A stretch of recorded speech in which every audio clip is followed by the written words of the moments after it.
Ang isang babae ay lumapit sa isang pastor para ipatingin ang alaga niyang parot na puro bastos ang sinasabi. Sabi ng parot, "Isa akong prostitute, isa akong prostitute. Gusto mo ba akong tirahin?" Diyos mio!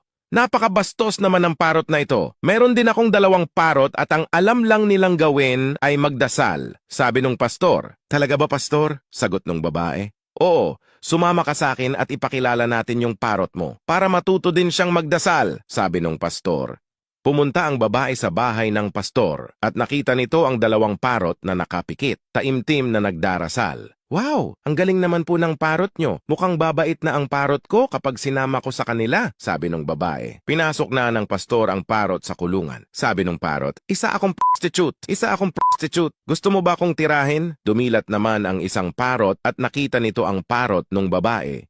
Sinabi niya sa kasama niyang parot, tumigil ka na sa pagdarasal. Dininig na ng Panginoon ang ating